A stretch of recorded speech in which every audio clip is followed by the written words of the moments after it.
Un titre qui résonne comme une promesse, dire quand même mieux à la vie. Écrit par Viktor Frankl, un regard venu d'Autriche, porté par l'écho d'une époque offert au monde en 1946, au fil des pages d'une quête intérieure.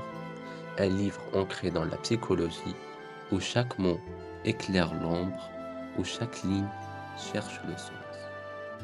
Dans l'abîme des Viktor Frankl analyse les réactions mentales des prisonniers.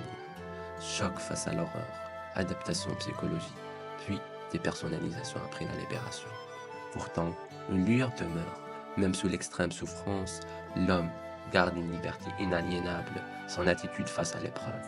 En affrontant la douleur avec dignité, certains prouvent que le vrai pouvoir réside dans le choix intérieur.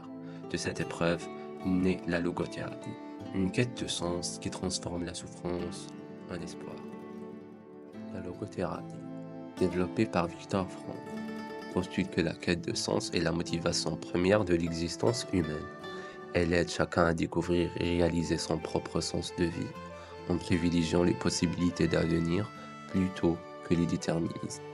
Cette approche encourage l'individu à valoriser ses compétences et transformer son vécu, même face à la souffrance ou au vide existentiel.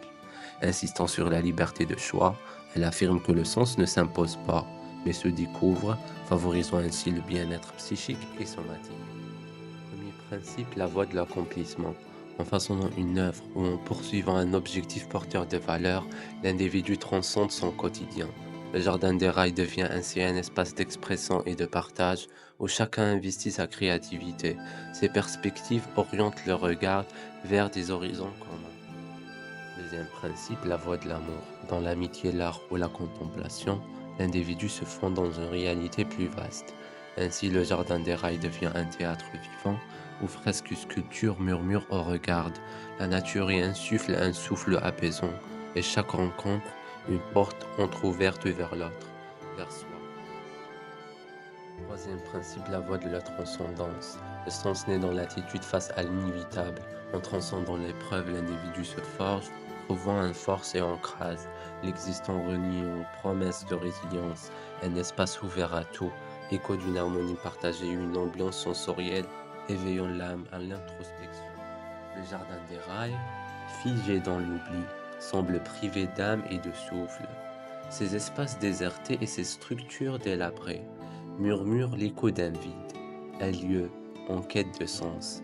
Ce silence, résonnant avec le vide existentiel, m'a guidé vers ce site. Mon aménagement y insufflera une nouvelle vie, tissant la régénération urbaine au principe de la logothérapie, pour faire de cet espace un havre où chacun pourra, au fil des pas, redécouvrir le sens de son existence.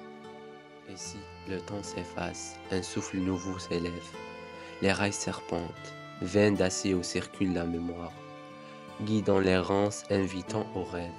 La lumière danse, effleure l'eau, caresse la pierre.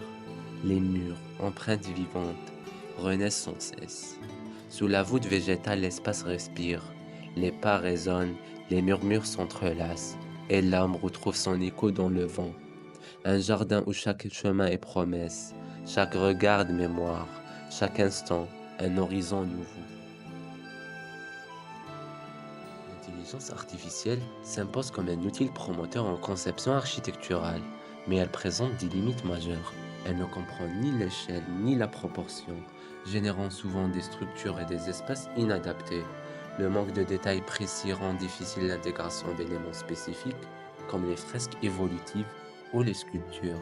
L'absence de continuité entre les images générées empêche un processus itératif fluide, et l'intégration des fonctions urbaines reste arbitraire, sans réflexion sur l'usage réel.